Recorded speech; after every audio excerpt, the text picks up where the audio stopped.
U.S. men's national team strikers in 2025 in all competitions. Brian White, 16 games, 12 goals. Brandon Vasquez, 9 appearances, 2 goals. Ajiman, 9 appearances, 2 goals. Sargent, 19 appearances, 11 goals. Flo Balogun, in fairness, he's been hurt, but only 5 appearances, 0 goals since being back. Haji Wright, 11 appearances in all comps, 5 goals. Ricardo Pepi, not really part of the conversation at the moment because he's injured, but prior to him getting hurt, he had 6 appearances and 4 goals. Brian White's in there. He's in that part of the conversation. Should we be looking at him a little bit harder, or or do you think this is just, this is Brian White, and we need to be looking at the other guys? Where are you on Brian White at the moment? Uh-oh. He's muted. He pulled the big tones. I'm so happy. Wow. Right, wow. Charlie, great job. I love you, man. All right, here we go. I think he falls into the Chris Wondolowski bucket. So should he be called in based on form? Absolutely. Is he the best forward for this group? I don't think so. That can change, right? Given an opportunity, it clicks for him, and he finishes his chances. With a player like Brian White, he's not generating chances. He creating chances for himself. He relies on service. And his work rate is top.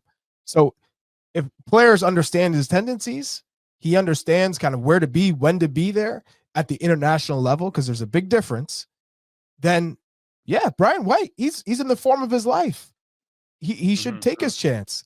Jar Sargent just got his opportunity and squandered it, right? So I think Haji Wright is also in the debate. He's in the conversation, but Folarin Balogun is going to get his opportunity now that he's playing at Monaco. Obviously, he hasn't caught form yet. He's still working back up, but I fully expect Balogun to get a solid run now under Pochettino, and Pochettino to see, okay, where is he? What does he look like in this group?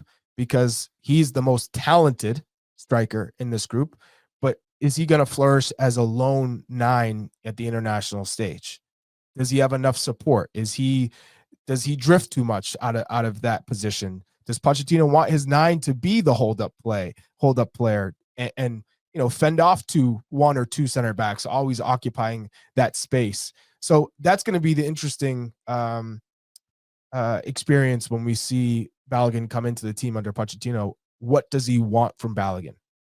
I think the big question too, and I love the Balogun shout. He's only had 56 minutes since returning from injury, 5 games. So he's obviously still working his way back into the team, and hopefully he can get round into form definitely by the summer so that they can be around him for the Gold Cup for a significant amount of time. But I think a big part of the conversation that I think would be interesting to explore is if you're one of the players that's on fire right now, it doesn't necessarily have to be isolated to Brian White or Sebastian Berhalter. It could be Paxton Aronson or whoever else. But if you're on fire and crushing it and have been over a significant amount of time, let's say 3 or 4 months, and something's coming up from the national team perspective, and you don't get called in, you have to wonder, like, what the hell else do I have to do when you see others who maybe aren't starting for their club teams, not getting a lot of minutes, continuing to get the call up after call up after call up. And I wonder how Mauricio Pochettino, and it seems like he's already showed it at the Nations League by going with McGlynn and Max Arfston and bringing these guys in and throwing them in there, that he's not afraid to find players that are in form. But Jimmy, the pushback to that is they got the opportunity and it didn't work out, right? They didn't show that, hey, my form in MLS translates to MLS or to the international stage. Doesn't Did translate Brian to White really get an opportunity? No, but Jack McGlynn did. McGlynn did, yeah, McGlynn did.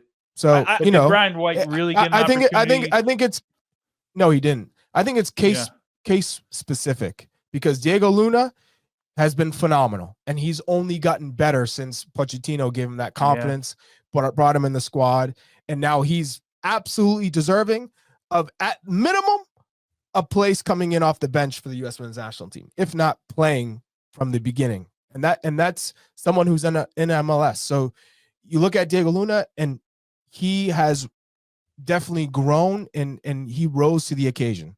So I love what I'm seeing from Diego Luna on a week-to-week basis.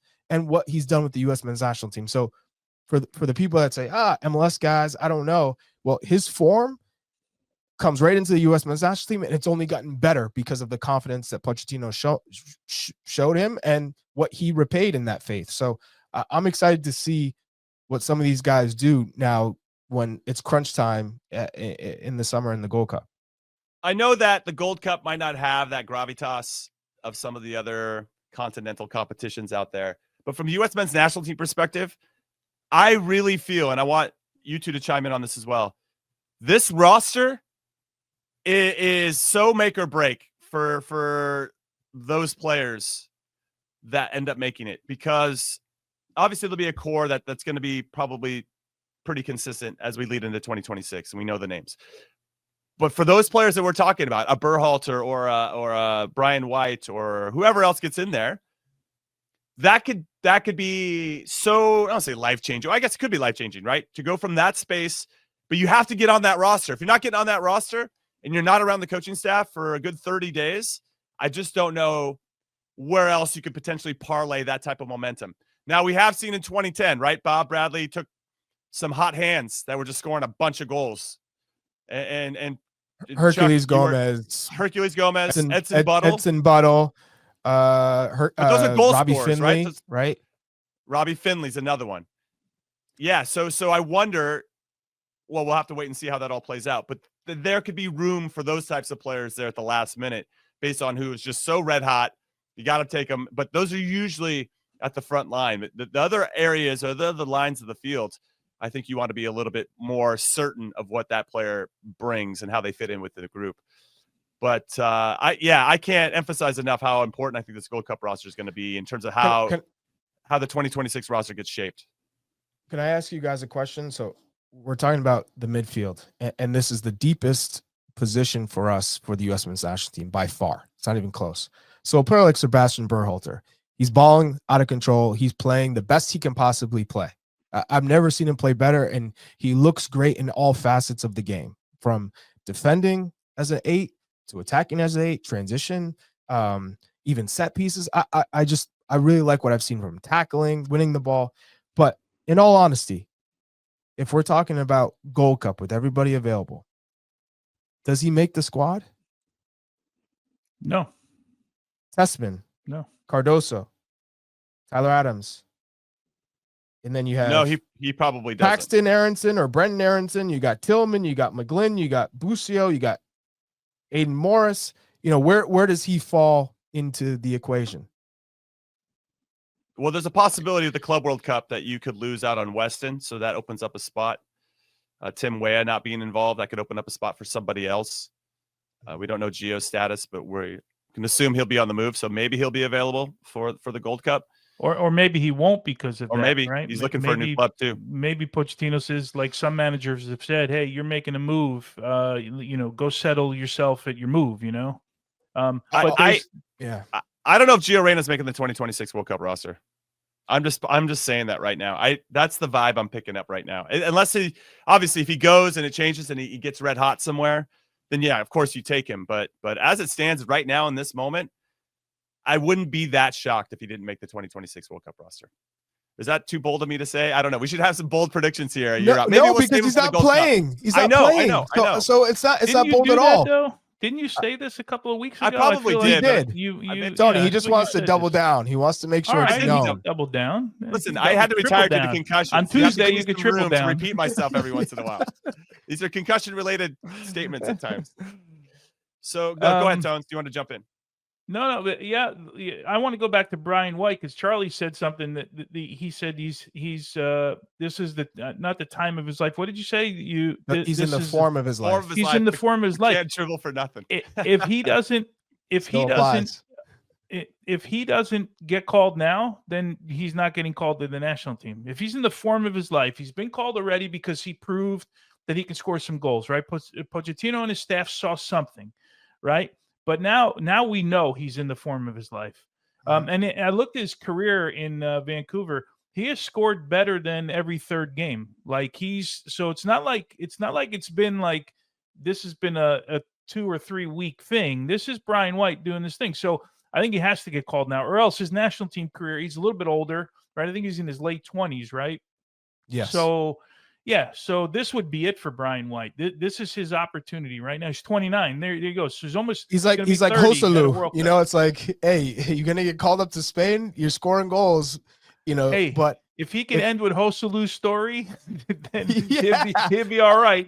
I'll take Watching Champions League final 1 year with your dad and scoring in the semifinals to get him in to the finals. No, but like this is his time. Berhalter, I as much as I think I said he'll be on that roster, that long list roster, but we went through the names twice now, and I don't know that he's going to break through there before some of those guys, because I still think Pochettino has to see some of those guys. Look at you getting to the end of the video. All right. Very proud of you. Now, if you want more average to good content, this is your channel. Go look at other videos, playlists. We have it all figured out. For more of the good stuff, then you got to make sure you hit like on this video, hit subscribe so you don't miss anything, and then turn on your notifications so you know when we're going live or if anything drops right when it comes out. We'd really appreciate it. See you next time.